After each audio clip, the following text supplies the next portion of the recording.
తీర్థప్రయాణం programme వీక్షకులకు నమస్కారములు.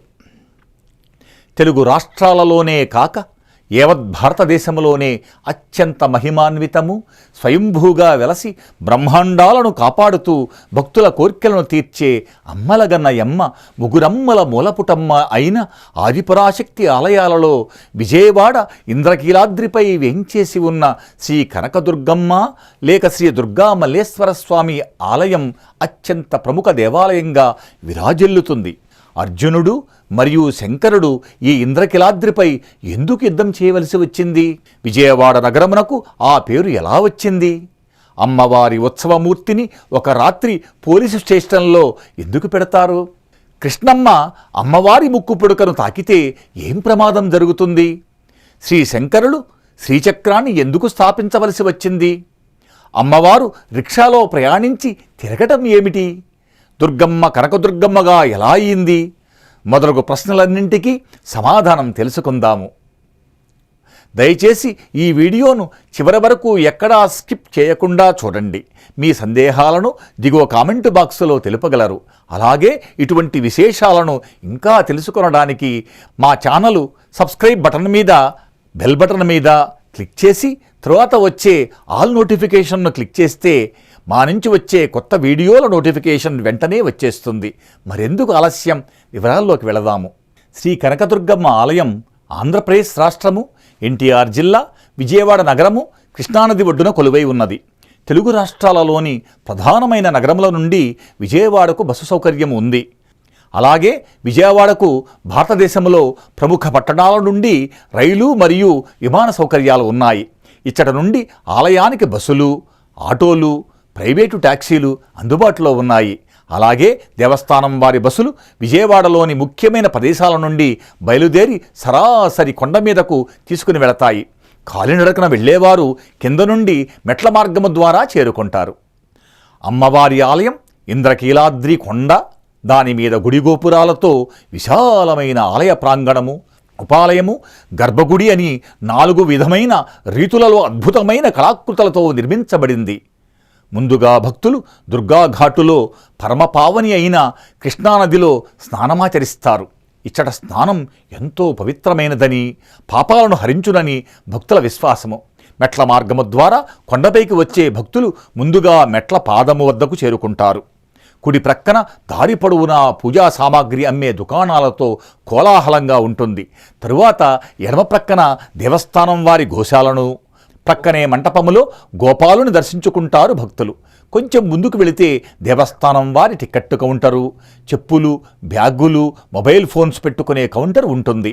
కొండ మీదకు వెళతానికి ఆ ప్రక్కనే వృద్ధులకు, వికలాంగులకు 300 రూపాయలు మరియు 500 టిక్కెట్లు తీసుకున్న వారికి లిఫ్ట్ సౌకర్యం ఉంది. మెట్ల ద్వారా వెళ్ళేవారు సుమారు 220 మెట్లు ఎక్కవలసి ఉంటుంది. ఆశ్చర్యం ఏమిటంటే ఇచ్చట గుడిమెట్ల పూజను అత్యంత పవిత్రంగా భావించి దుర్గమ్మను తలుచుకుంటూ ఒక్కొక్క మెట్టుకు పసుపు, కుంకుమ, హారతి, కొబ్బరికాయలను కొట్టడము మొదలగు మొక్కులను తీర్చుకుంటారు భక్తులు. మెట్లు ఎక్కుతున్నప్పుడు ముందుగా ఎడమ ప్రక్కన శ్రీ విఘ్నేశ్వరుని, కుడి పక్కన శక్తినిచ్చే ఆంజనేయ స్వామి వారిని దర్శించుకొని ముందుకు సాగుతారు.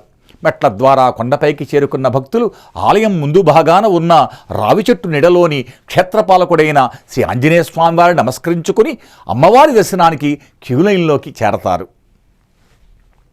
అలాగే వివిధ రవాణా మార్గముల ద్వారా వచ్చే భక్తులు రోడ్డు మార్గం ద్వారా కొండ మీదకు చేరుకుంటారు.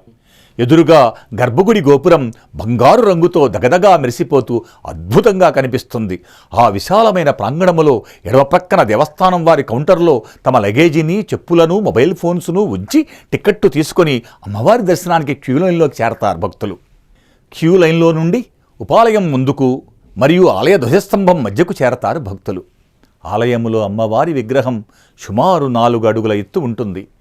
అపరకాళిగా కనిపిస్తున్న ఆ విశాలాక్షి తన చల్లని చూపులతో అమృతవర్షం కురిపిస్తున్నట్లుగా చిరుబందహాసముతో మంచి గంధము పసుపుచ్ఛాయ మొముతో ముక్కున ముక్కిరలతో చెవులకు తాటంకములతో నుదురున ఎర్రటి బొట్టుతో మెడలో మిరిబిట్లు గొలిపే వజ్ర వైఢూర్యాల ఆభరణాలతో పాటుగా ఎదపై మంగళసూత్రాలతో నిగనిగ మెరిసే పట్టు వస్త్రాలతో వివిధ రకాల సుగంధ పుష్ప మాలాంకృతులతో అష్టభుజములతో కుడివైపున 4 చేతులలో చక్రము బాణము గద, ఎడమ చేతిలో శంఖము ధనస్సు కొరడ, మిగిలిన 2 చేతులతో త్రిశూలమును పట్టుకొని మహిషాసురుని గుండెలో పొడుస్తున్న భంగిమలో ప్రక్కన తన వాహనము సింహముతో కిరీటముపైన అటునిటు సూర్యచంద్రులతో దగదగా మెరిసిపోతూ భక్తులకు దర్శనమిస్తుంది.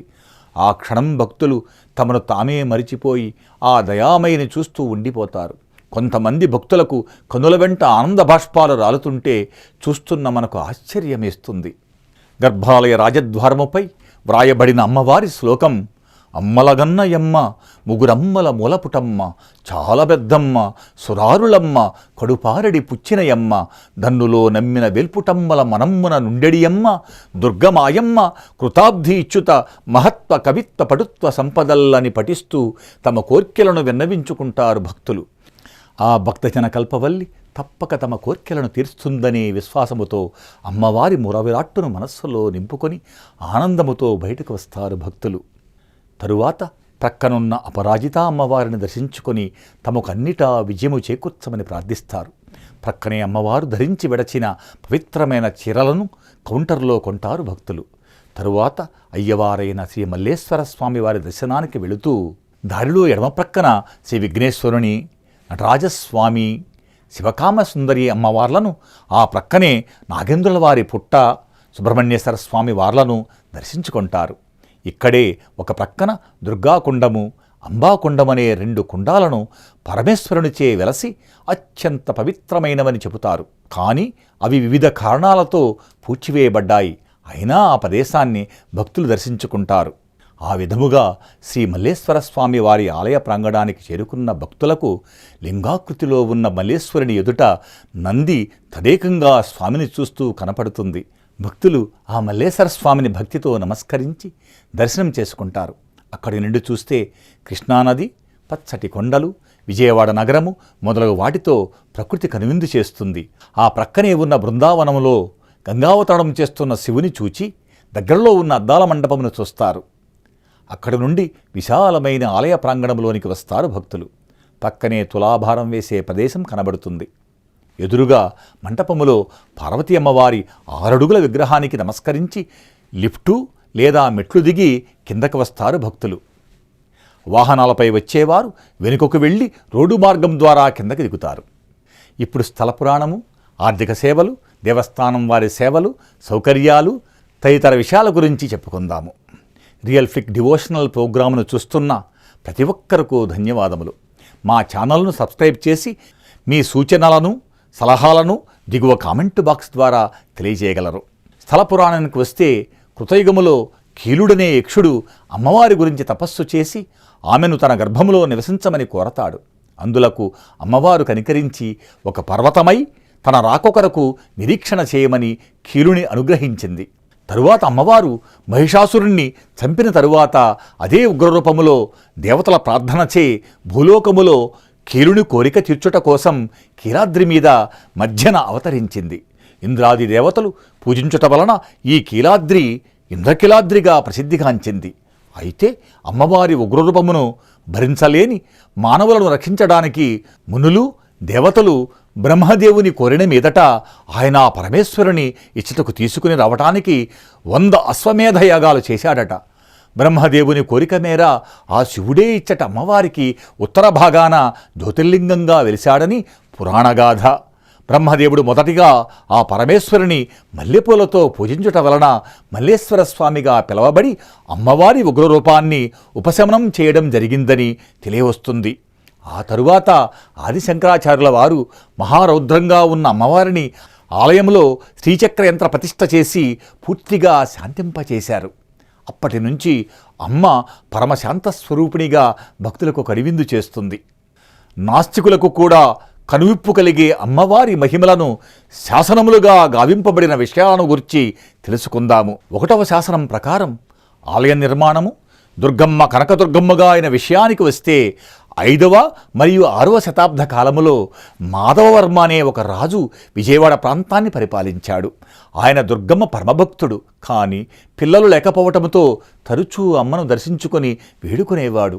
దుర్గమ్మ అపరకాళిగా ఇంద్రకిలాద్రిపై ఒక కొండరాయి మీద స్వయంభూగా వెలసి చిన్న మంటపములో ఉండేవారట. ఒకరోజు దుర్గమ్మ రాజుకు కలలో కనపడి ఇచ్చట తనకు ఆలయము నిర్మించమని, నీ కోరిక నెరవేరుతుందని తెలిపిందట.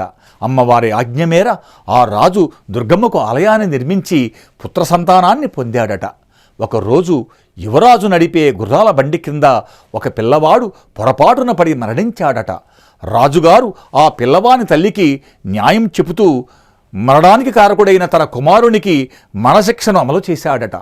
తన పరమభక్తుడైన రాజుగారి ధర్మ నిరతికి మెచ్చుకొని అమ్మవారు అమితానందముతో ఆ ప్రాంతమంతా కనకవర్షాన్ని కురిపించి చనిపోయిన ఇద్దరిని బ్రతికించి భక్తుల పాలిట కల్పవల్లి అయిన ఆ దుర్గమ్మ కనకదుర్గమ్మగా అయిందని పల్లకేతు భూపాల శాసనములో వ్రాయబడి ఉన్నదని తెలుస్తున్నది. 2వ శాసనం పార్థునికి పరమేశ్వరునికి మధ్య యుద్ధం. బెజవాడ విజయవాడగా మారిన విషయాన్ని గూర్చి తెలుసుకుందాము. కురుక్షేత్ర యుద్ధానికి ముందు శ్రీకృష్ణుని ఆదేశముతో అర్జునుడు శివుని మెప్పించి పాశుపతాస్త్రాన్ని పొందటానికి వెళ్ళి ఒక ఋషీశ్వరుని ఆశీర్వాదముతో ఈ ఇంద్రకిలాద్రియే దివ్యమైన ప్రదేశమని తెలుసుకున్నాడు. అర్జునుడు ఇంద్రకిలాద్రిపై చేతులు పైకెత్తి ఒంటికాలిపై పంచాగ్నుల మధ్య ఘోరమైన తపస్సు చేశాడు. పరమేశ్వరునితో యుద్ధ పరీక్షలో దుర్గామల్లేశ్వరుల కృపతో విజయుడై పాశుపతాస్త్రాన్ని పొందాడని మహాభారత గాథ వలన తెలుస్తున్నది. అర్జుని విజయానికి గుర్తుగా ఈ ప్రాంతం బెజవాడ నుండి విజయవాడగా పిలువబడుతుందని చరిత్ర ద్వారా తెలుస్తుంది. కొండపై భాగములో అర్జునుడు తపస్సు చేసుకున్న పాశుపతాలయాన్ని చూడడానికి సరి అయిన దారి లేకపోవటం వలన కొంతమంది ఆలయాన్ని దర్శించుకుంటున్నారు. ఇప్పటికీ ఈ ప్రదేశంలో మహర్షులు పశుపక్షాదుల రూపములో తపస్సు చేసుకుంటున్నారని చెబుతారు. ఉదాహరణకు కొండబల్లి ఒకటి గత 60 సంవత్సరముల నుండి అలాగే ఉందని చెబుతారు. అందుకనే దేవస్థానం వారు ఈ ప్రదేశాన్ని గోప్యంగా ఉంచారని తెలుస్తుంది. అర్జునికి ఈ ఇంద్రకీలాద్రి మహిమను గురించి తెలిపిన మహర్షి వంశం వారు తరువాతి కాలంలో కిరాతార్జున శాసనాన్ని చెక్కించారు. ఈ విజయశాసనాన్ని మనం చూడాలంటే కొండ క్రిందన అక్కన్న మాదన్న గుహల వద్ద చూడవచ్చును. అలాగే అర్జునుడు కొండ దిగినప్పుడు కృష్ణానదిలో స్నానమునరించి తను ప్రతిష్ఠ చేసిన విజయేశ్వర శివలింగాన్ని, బ్రహ్మేస్తేశ్వర అమ్మవార్లను పూజించి కొండపైకి తపస్సు చేసుకొనడానికి వెళ్ళేవాడట. నడకదారి మెట్ల వద్ద ముందుకు వెళితే ఈ ఆలయాన్ని చూడవచ్చును. ఈ గుడిలోనే మంత్రమహిమగల దుర్గాస్తుతిని అర్జునుడు చేశాడని చెబుతారు. మీకు ఏదైనా కార్యసిద్ధిలో ఆటంకములు ఉంటే తప్పక ఈ ఆలయాన్ని దర్శించుకుంటే కార్యసిద్ధి కలుగుతుందని భక్తుల విశ్వాసము. ఇక 3వ శాసనం గురించి చెప్పుకుందాము. విజయవాడలో జమ్మిదొడ్డి సెంటర్ అంటే తెలియని వారు ఉండరు. 14వ శతాబ్దము ఆరంభములో ఈ ప్రాంతం కొండపల్లి రెడ్డిరాజుల ఏలుబడిలో ఉండేది. జమ్మిదొడ్డి ప్రాంతంలో నివసించే శ్రీపతి పండితారాజ్యులు అనే పండితుడు దుర్గామల్లేశ్వర స్వామిల పరమభక్తుడు. ఒకనాడు అగ్రహారములో శివకేశవుల గురించిన తర్కములో ఈయనను బహిష్కరించారు. ఒకచోట అగ్నిని రగిల్చి అందరూ ఆ అగ్నిని తమ ఇళ్లకు తీసుకుని వెళ్ళుట అక్కడ సాంప్రదాయము. బహిష్కరణ వలన శ్రీపతికి అగ్ని లభించలేదు. అందులకు ఆయన కోపించుకొని ఈ జమ్మి చెట్టు వద్ద కూర్చొని తన అంగవస్త్రమును ఆ చెట్టుకు ఊయలలా కట్టి దుర్గామల్లేశ్వరులను ప్రార్థించి అగ్ని పుట్టించి ఆ అంగవస్త్రములో ఉంచాడు. వెంటనే ఆ ప్రాంతంలో ఉన్నవారికి అగ్ని పుట్టలేదు. అందులకు వారు కొండపల్లి రాజావారుకు వినవించుకోగా ఆ వింతను చూడడానికి స్వయంగా రాజుగారు వేయించేసి అక్కడ వస్త్రములో మండుతున్న అగ్నిని చూసి ఆశ్చర్యపోయి అందరూ ఆ పండితుని శరణు వేడారట. ఈ విషయము పల్లకేతు భూపాల శాస్త్రంలో రాయబడి ఉన్నదని తెలియవస్తున్నది. ఇక అమ్మవారి మహిమలను గురించిన కొన్ని సంఘటనలను తెలుసుకుందాము. భారతదేశంలో ఏ ఆలయములో చూడని విధంగా దుర్గమ్మను విజయదశమి రోజున పోలీస్ స్టేషన్లో ఒక రాత్రి ఉంచుతారని తెలిస్తే ఆశ్చర్యపోతారు. దీనికి సంబంధించిన యథార్థ సంఘటన గురించి తెలుసుకుందాము. 1930వ సంవత్సరములో విజయవాడలో ఇప్పుడున్న 1 టౌన్ పోలీస్ స్టేషన్కు బ్రిటిష్ అధికారిగా ఒకతను ఉండేవాడు. దసరా రోజుల్లో అమ్మవారి దర్శనానికి తండోపతండాలుగా వచ్చే భక్తులను, దుర్గమ్మను తన తోటి ఉద్యోగులు వారించినా వినకుండా ఎంతో పొగరుతో హేళనగా మాట్లాడాడు. ఆ రోజు రాత్రి ఇంటికి వెళ్ళగా తన భార్య, 4 బిడ్డలకు మసూచి రావటం చూసి చలించిపోయాడు. ఉదయం బాగున్న వాళ్ళు రాత్రికి ఇలా ఎలా అయ్యారని ఆలోచిస్తే ఆ దుర్గామాతను తాను ఉదయం చులకనగా మాట్లాడిన సందర్భం గుర్తుకు వచ్చింది. మరుసటి రోజు ఉదయం తన సహచరుని వెంట పెట్టుకుని ఇంద్రకీలాద్రిపై వేంచేసి ఉన్న ఆ దుర్గామాతను దర్శించుకొని సాష్టాంగపడి తన తప్పును మన్నించమని, తన భార్యాబిడ్డలను కాపాడమని ప్రార్థించాడట. ఇంటికి వెళ్ళి చూడగా పూర్తి ఆరోగ్యముతో ఉన్న భార్యాబిడ్డలను చూసి ఆశ్చర్యపోయాడట. వెంటనే అధికారి ఆనందం పట్టలేక ప్రతి సంవత్సరము విజయదశమి రోజున అక్కడ ఉన్న జమ్మి చెట్టు వద్ద పారువేటోత్సవము చేసి అమ్మవారిని తన పోలీస్ స్టేషన్లో దర్శించుకునడానికి ఆ రాత్రి ఉంచుతామని ప్రకటించినాడట. అప్పటి నుండి ఈ రోజు వరకు విజయదశమి రోజున అమ్మవారి ఉత్సవమూర్తిని తెప్పోత్సవం అయిన తరువాత ఆ స్టేషన్ పోలీసులే అమ్మవారికి ఎదురు వెళ్ళి ఎంతో భక్తితో, అంకిత భావముతో తమ స్టేషనుకు తీసుకుని వచ్చి పూజలు నిర్వహించి దర్శనం కోసమని ఆ రాత్రి అచట ఉంచి మరుసటి రోజు ఆలయానికి చేర్చుతారట. ఈ ఒక్క ఆలయానికే ఈ వింత ఆచారం ఉండటం ఎంతో ఆశ్చర్యానికి గురి చేస్తుంది. అమ్మవారి వైభవమును గురించిన కథనాలు చెప్పుకుంటే 1955వ సంవత్సర ప్రాంతములో ఢిల్లీ వెంకన్న అనే రిక్షా కార్మికుడు అమ్మవారి పరమభక్తుడు. ఒకసారి అతని రిక్షాలో అమ్మవారు విజయవాడ మారుతి టాకీసు నుండి ఇంద్రకీలాద్రి వరకు సామాన్య శ్రీవలే ప్రయాణించి గుడిమెడ్ల వద్దకు రాగానే అదృశ్యమైన విషయం. రిక్షావానికి కూలీ క్రింద పైసలు, ఒక బంగారు గాజు అతని తలపాగలో ఉంచటం ఎంతో విశేషంగా అప్పటి పత్రికలలో వచ్చాయి. అలా ఆ దుర్గమ్మవారు ప్రతినిత్యం పర్వతం మీద విజయవాడ ప్రాంతమంతా కలయ తిరుగుతూ భక్తులను కనికరిస్తారని నిరూపించే ఎన్నో సంఘటనలు ఇప్పటికీ భక్తులు చెప్పుతూనే ఉంటారు. కృష్ణానది పుట్టి సాగరములోనికి కలుస్తానికి వస్తున్నప్పుడు ఇంద్రకీలాద్రి పర్వతం అడ్డుపడితే ఉద్ధృతంగా ప్రవహించి పర్వతంపై నుండి వెళ్ళబోతుంటే అమ్మవారు ఆపి, కలియుగాంతానికి నా ముఖ్యలను తాకుదువు గాని దానికి ఇంకా సమయం ఉంది, ఇప్పుడు నువ్వు కొండకు రంధ్రము చేసుకొని ప్రవహించమని ఆదేశించిందట. కృష్ణానది అమ్మవారి ముఖ్యలను తాకితే ప్రళయం వస్తుందనే విషయము బ్రహ్మంగారి కాలజ్ఞానంలో కూడా ఉన్నది. అమ్మ ఆజ్ఞ మేర కృష్ణమ్మ ఇంద్రకీలాద్రి పర్వతాన్ని మధ్యన చీల్చుకొని ప్రవహించిందట. ఇటువైపున అమ్మవారి చంద్రనేత్రము దుర్గమ్మ కొండ అయితే, అటుప్రక్కన సూర్యనేత్రము మంగళగిరి పానకాల నృసింహస్వామి క్షేత్రము, మధ్యన 3వ ముక్క తేలుతూ దగ్గరలో గల యరమల కుదురులో పరమేశ్వరుని ఆలయంగా ప్రసిద్ధి చెందింది. అమ్మవారిని దర్శించుకున్న తరువాత భక్తులు వీటిని కూడా దర్శించుకున్నట్లయితే యాత్ర పరిసమాప్తమవుతుందని భక్తుల విశ్వాసం. ఇక ఆలయ దర్శనాలు, పూజలు, హోమాలు మొదలగు విషయాలకు వస్తే ఈ దేవాలయం ప్రతిరోజు ఉదయం 4 గంటలకు సుప్రభాత సేవతో ప్రారంభమై రాత్రి 10 గంటలకు పవళింపు సేవతో ముగుస్తుంది. ఆర్జిత దర్శనాల విషయానికి వస్తే ఉచిత దర్శనం, ముఖమంటప దర్శనం టిక్కెట్టు 100 రూపాయలు, శీఘ్ర దర్శనం 300 రూపాయలు, అలాగే అంతరాలయ దర్శనం 500 రూపాయలతో అమ్మవారిని దగ్గర నుండి దర్శించుకొనవచ్చును. అనేకమైన ఆర్జిత పూజా సేవలు లభిస్తాయి. వాటిలో ముఖ్యమైనవి చండీ, గణపతి, మృత్యుంజయ, నవగ్రహ శాంతులు, రుద్రహోమాలు, అమ్మవారి అష్టోత్తర సహస్రనామార్చన పూజలు, 1,00,000 కుంకుమార్చనలు, రాత్రి 6 గంటలకు పంచహారతులు, 7 గంటలకు పల్లకీ సేవ, 9 గంటలకు పవళింపు సేవ, గోపూజ, ఉగాదికి నవరాత్రులలో ప్రత్యేక పుష్పార్చన, రాహుకేతు పూజలు, శాంతి కళ్యాణము, వస్త్రం సేవ, మల్లేశ్వర సుబ్రహ్మణ్యేశ్వర స్వామి కళ్యాణోత్సవము, అభిషేకాలు ఇత్యాది పూజా సేవలు లభిస్తాయి. టిక్కెట్లను దేవస్థానం వారి టికెట్ కౌంటర్లో తీసుకొనవలెను. ఇచ్చట దసరా నవరాత్రులు అత్యంత వైభవపేతముగా నిర్వహిస్తారు. అమ్మవారు ఈ 9 రోజులలో రోజుకు ఒక్కొక్క అవతారముతో భక్తులకు దర్శనమిస్తారు. చివరి రోజున తెప్పోత్సవము కృష్ణానదిలో కనుల పండుగగా జరుగుతుంది. ఈ ఉత్సవాలకు వేల కొలది భక్తులు తండోపతండాలుగా వస్తారు. ఈ ఉత్సవ శోభను చూడాలి తప్ప వర్ణించనలవి కాదు. అమ్మవారిని, ఇతర దేవతామూర్తులను దర్శించుకున్న భక్తులు తరువాత కొండ క్రింద దగ్గరలో గల కృష్ణానదిపై ఉన్న ప్రకాశం బ్యారేజీని, సుమారు 5 కిలోమీటర్ల దూరములో కల ధనకొండ గుహలను చూడటానికి వెళతారు. ఇంద్రకీలాద్రి మీద మొట్టమొదటగా అమ్మవారు ధనకొండలోనే తన పాదాలను మోపారని చెబుతారు. ఇంకా 7 కిలోమీటర్ల దూరములో కల ఉండవల్లి గృహలను, 11 కిలోమీటర్ల దూరములో ఉన్న హింకార్ తీర్థ జైన మందిరాన్ని, 12 కిలోమీటర్ల దూరములో మంగళగిరిలోనున్న పానకాల స్వామి ఆలయాన్ని, అలాగే 23 కిలోమీటర్ల దూరములో గల యనమల కుదురు రామలింగేశ్వర స్వామిని దర్శించుకుంటారు. 35 కిలోమీటర్ల దూరంలో పంచారామాలలో ప్రసిద్ధి చెందిన అమరేశ్వర ఆలయం, అక్కడే బౌద్ధారామం, 24 కిలోమీటర్ల దూరంలో గల కొండపల్లి కోటను దర్శించుకుంటారు భక్తులు. ఇచ్చట కొండపల్లి బొమ్మలు దేశ విదేశాలలో ఎంతో ఖ్యాతి గడించాయి.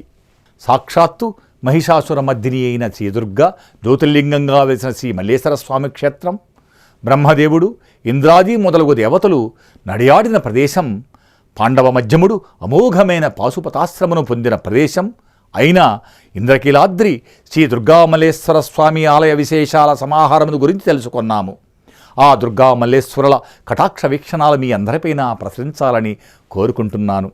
మరొక పుణ్యక్షేత్ర విశేషాలతో కలుద్దాం. నమస్కారం. రియల్ ఫ్లిక్ డివోషనల్ ప్రోగ్రామును చూస్తున్న ప్రతి ఒక్కరకు ధన్యవాదములు. మీ సూచనలను, సలహాలను దిగువ కామెంట్ బాక్స్ ద్వారా తెలియచేయగలరు. మరిన్ని తీర్థ ప్రయాణాల సమాచారం కోసం మా ఛానల్ను సబ్స్క్రైబ్ చేయగలరు.